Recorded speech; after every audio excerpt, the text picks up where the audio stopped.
dilakukan simulasi pembelajaran ya terkait RPP yang berdiferensiasi ya. Oke Bu Desi ya. Nah Bu Desi, kira-kira masalah yang memang dihadapi itu apa Bu Desi di dalam berkolaborasi dengan teman-teman sejawat di sini untuk menggerakkan mereka di dalam mengimplementasikan kurikulum Merdeka fokus pada pembelajaran berdiferensiasi.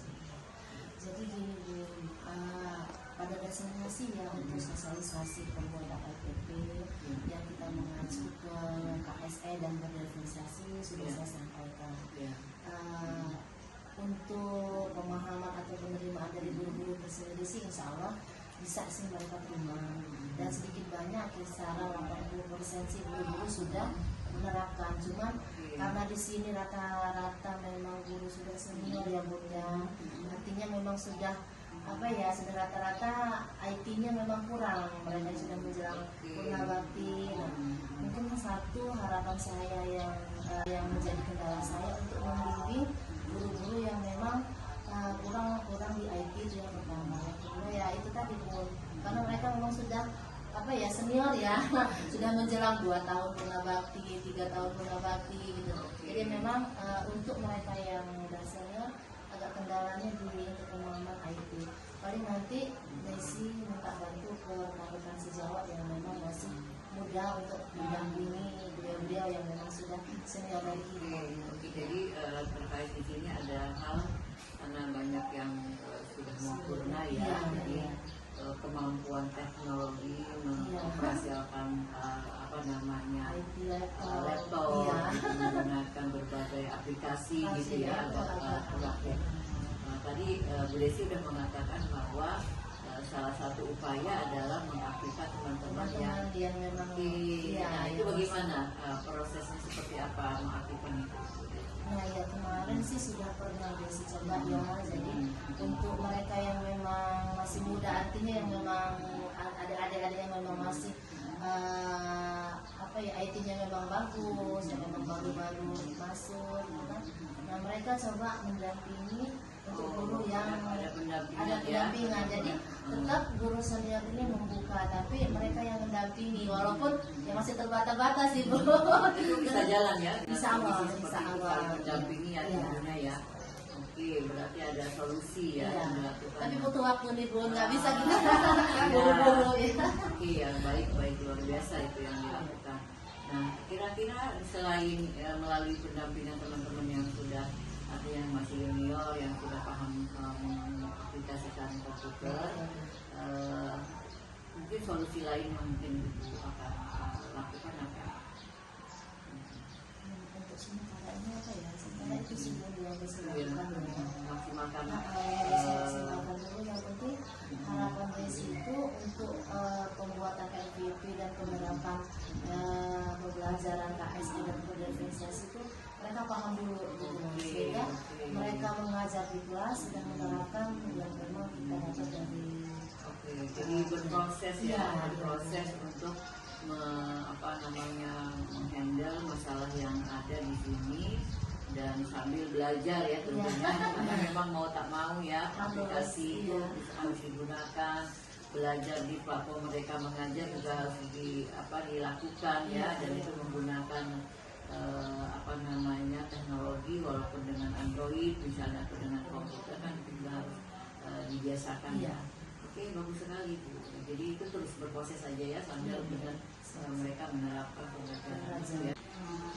Pagi Bu, ini Yuli mau nanya nih Bu, kendala di kelas seperti Yuli sedang mengajar, ada anak yang kurang konsentrasi dalam belajar. Jadi itu gimana solusinya? Itu konsentrasi yang kurang ketika mereka belajar itu seperti apa? Kadang-kadang kan ada anak itu yang ngobrol dengan temannya, ada yang sebagian memperhatikan saya lagi menerangkan pelajaran.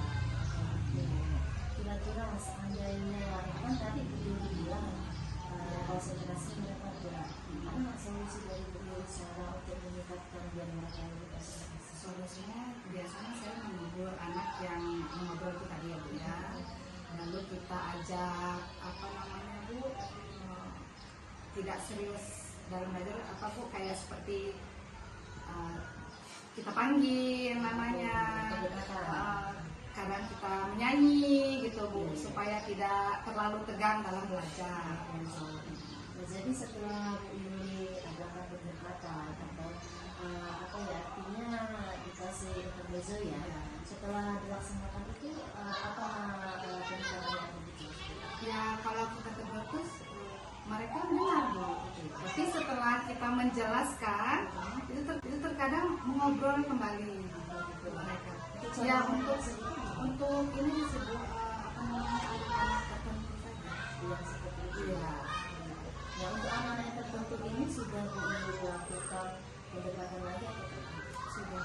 Jadi kadang-kadang saya panggil ke depan, sudah saya jelaskan, tolong kalau saya menerangkan, beliau menerangkan, tolong diperhatikan. Berarti untuk langkah-langkah Bu Yuli mengatasi anak yang kurang konsentrasi ini sudah berjalan gitu ya. Jadi selama sudah berjalan artinya apa yang Bu Yuli amati di kelas ketika sudah ada pendampingan ke anak itu ada peningkatan atau gimana? Ada sih. Cuman terkadang anak sudah di sini ngobrol, pindah lagi kelompok satunya. Gitu. Ya, ya. Jadi teknik-teknik Bu Yuli seandainya nanti ketika yang satu sudah kita pendekatan tidak berubah, pindah lagi ke yang lain, itu gimana? Ya, kita panggil lagi. Iya. Jadi nggak bosan-bosan. Iya. Kita melakukan apa yang pendekatan tersebut. Jadi kita tegur anak itu. Nah setelah beberapa anak kita tegur, kita pendekatan, artinya ketika Bu Yuli memberikan materi lagi, terulang lagi nggak hal seperti itu? Ya, enggak. Sudah ada. Jadi mereka melihat kita menerangkan pelajaran Kita fokus saja. Nah, itu bagus sekali Bu Yuli. Mudah-mudahan apa yang Bu Yuli terapkan tadi bisa terus dilaksanakan ya. Dan mudah-mudahan kita ke depan nanti anak kita fokus dalam pembelajaran. Ya, kita sama-sama membimbing anak ya. Jadi solusi juga sudah Bu Yuli dapatkan untuk cara penerapan pembelajaran kita di kelas. Terima kasih ya. Sama-sama ya, mudah-mudahan berjalan dengan lancar ya Bu Yuli ya. Terima kasih.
Gimana perasaan anak-anak pada hari ini, Nak? Gimana kabar ya? Sehat semua? Kita masuk tema 9, dibuka bukunya. Sudah belajar tentang apa, Nak? Iklan. Pasti kalian sudah pernah lihat iklan semua? Lihatnya di mana iklan? Di televisi. Kalau di radio cuman hanya bisa dengar suara. Pernah lihat iklan di koran? Benar. Itu ada iklan dengan baris tentang jasa biasanya. Jadi pengertian iklan itu apa sih, Nak? Apa Yoga? Apa pengertian iklan? Sebuah informasi yang disampaikan kepada masyarakat untuk mendorong agar masyarakat tertarik pada barang atau jasa yang ditawarkan. Ya, jadi iklan itu untuk mempromosikan produk kepada masyarakat. Contoh iklannya apa, Nah? Iklan media elektronik. Apa contohnya? Elektronik. Contohnya? Televisi. Kalau iklan media cetak? Media cetak itu seperti contohnya di koran. Kalau di televisi apa, Nak, biasanya sering lihat iklan? Yakul. Iklan Yakul. Ikan apa Yoga biasanya? Yuda? Kopi cap jempol. Ada. Sari Murni. Bisa dipraktekkan, Bin? Mana? Udah kok. Coba Bin, sini Bin. Sari Murni enak dan sehat, bisa dibeli di warung terdekat. Coba Yuda, iklannya iklan kopi. Kopi cap jempol terbuat dari biji pilihan dari kebun kopi. Bisa dibeli di warung terdekat dan di minimarket dekat. Ya, jadi ini iklan anak-anak kopi cap jempol. Dan itu anak-anak bisa lihat di koran. Nah, di sini bisa dilihat, Nak, ada tanah dijual, ya. Biasanya kalau tanah dijual, di situ ada berapa luas tanahnya, dan di bawahnya terdapat alamat dan nomor telepon yang bisa dihubungi. Ya. Terus ciri-ciri iklan itu apa saja sih, Nak? Ciri-ciri iklan? Biasanya ciri-ciri iklan apa sih? Isinya singkat. Disertai dengan apa tadi? Ada gambarnya nggak kalau iklan? Supaya apa? Menarik perhatian masyarakat. Dan disertakan dengan nomor penjual. Biasanya letaknya di mana, Nak? Di bawah, ya. Setelah iklan, misalnya kemarin iklan apa? Mesin cuci, ya. Di bawahnya ada hubungi nomor HP sekian. Nah, ciri-ciri iklan itu ada gambarnya, ada kata-katanya, supaya masyarakat apa, Nak? Tertarik, ya. Nah, di sini seperti tadi kan contoh iklannya kan kopi itu termasuk zat tunggal atau zat campuran. Apa yang dimaksud dengan zat tunggal?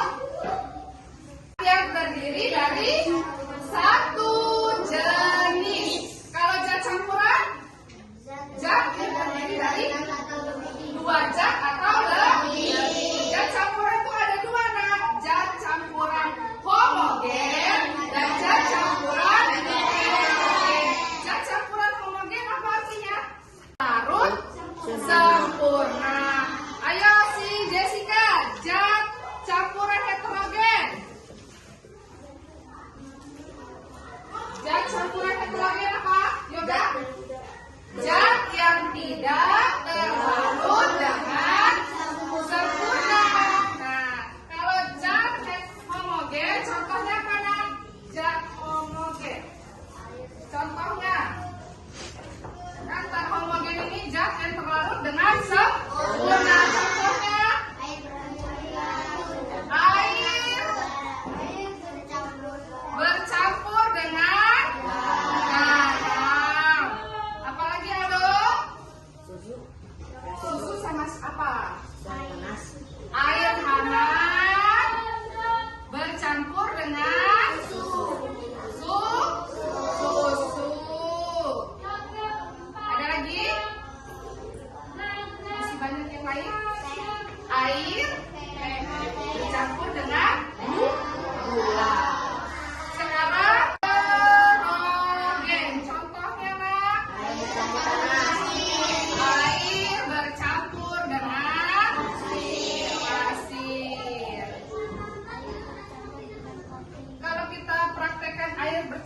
pasir, kenapa itu nak? Kalau kita campur air, kita campur pasir, karena tidak terlalu dengan sempurna. Karena ada endapan pasir di kopi.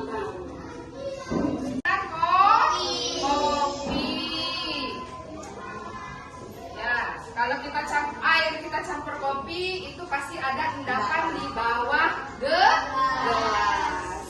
Nah, inilah contoh zat homogen dan contoh zat heterogen. Ada yang belum paham? B? Ridho? Udah paham belum? Tadi zat homogen tadi apa artinya nak? Itu apa Ridho? Zat homogen?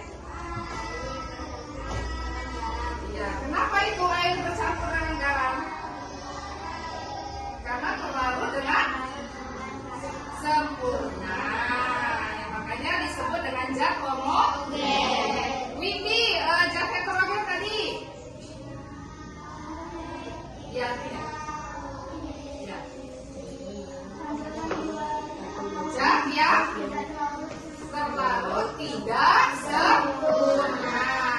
Karena masih ada endapan di bawah kopi. Masing-masing kelompok, ya. Nanti dipraktekkan masing-masing per kelompok. Gelas.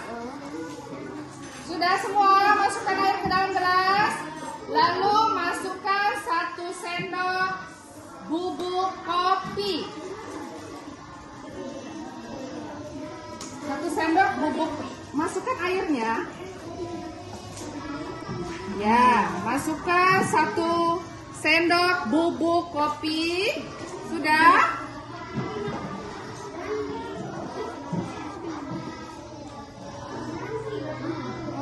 Setelah itu anak-anak diaduk, nak. Nah.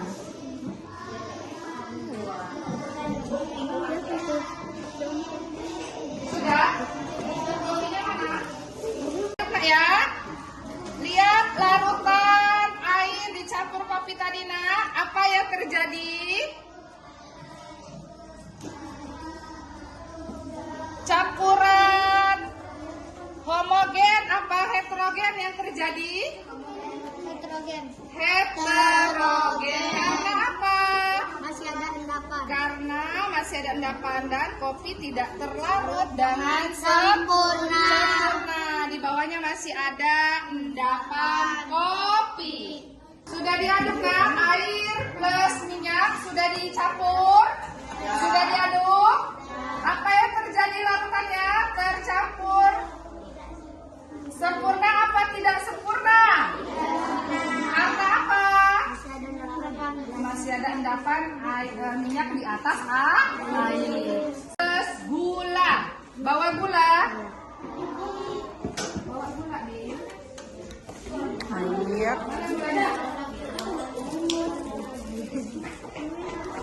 Ayo, air dicampur dengan gula.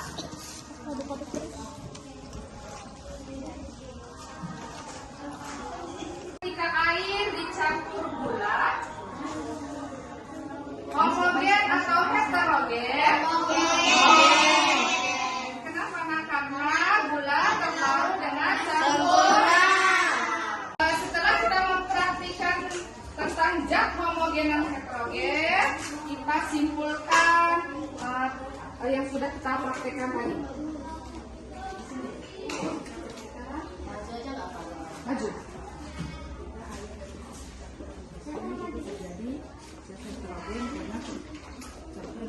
Ketika air dan kopi dicampur dengan air termasuk zat heterogen karena tidak terlalu dengan sempurna. Ketika air dicampur dengan minyak termasuk zat heterogen karena tidak terlalu dengan sempurna. Air bercampur dengan gula termasuk zat homogen karena bercampur dengan sempurna. Air dan teh termasuk zat campuran homogen karena terlalu dengan sempurna. Ya, ini kelompoknya. Yoga, tepuk tangan. Sekianlah materi kita pada hari ini tentang iklan dan komponen JAT ya. Iklan tadi yaitu mempromosikan suatu produk atau barang ya untuk dijual belikan. Kalau JAT tadi terdiri dari dua, JAT homogen dan JAT heterogen. Kalau homogen tadi JAT yang terlarut dengan sempurna, kalau heterogen zat yang tidak terlarut dengan sempurna. Sekian materi kita pada hari ini. Ibu akhiri. Wassalamualaikum warahmatullahi wabarakatuh. Waalaikumsalam warahmatullahi wabarakatuh.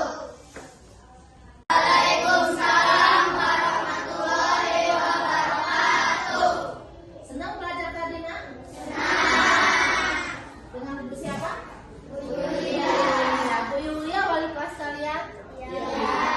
Jadi tadi belajar tentang apa? Tentang zat dan iklan ya. Tadi sudah dipraktekkan, sudah disimpulkan ya. Mudah-mudahan apa yang disampaikan oleh Bu Yulia hari ini bisa diterima dengan baik. Dan jangan lupa materi hari ini diulang lagi di rumah, dipraktekkan lagi, diingatkan lagi. Siapa tahu nanti ketika kita ujian, ketika kita ulangan, apa yang kita pelajari hari ini ada di soal, ada dalam pertanyaan waktu kita ulangan ya.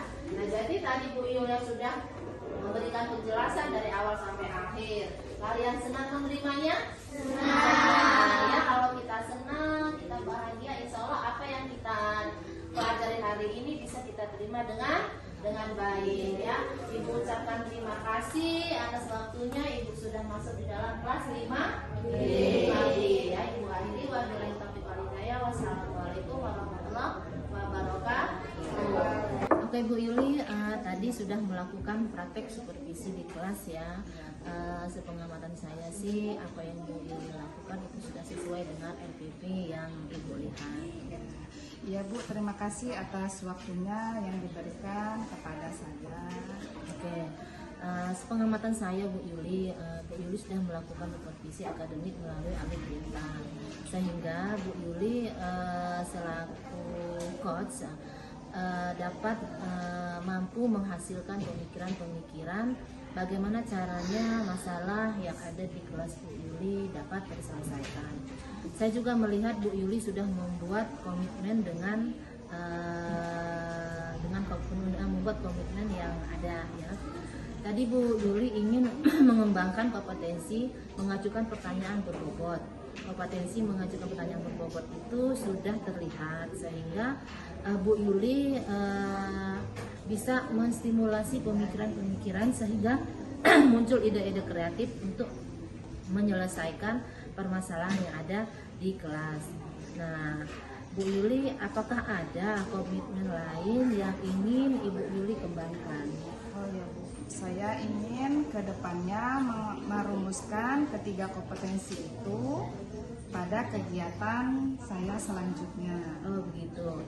Baiklah Bu Yuli, harapan saya supaya Bu Yuli kedepannya dapat melaksanakan dan mampu menyelesaikan permasalahan-permasalahan yang ada di kelas Bu Yuli pada saat ini. Baik Bu, terima kasih atas bimbingannya. Baik, terima kasih kembali.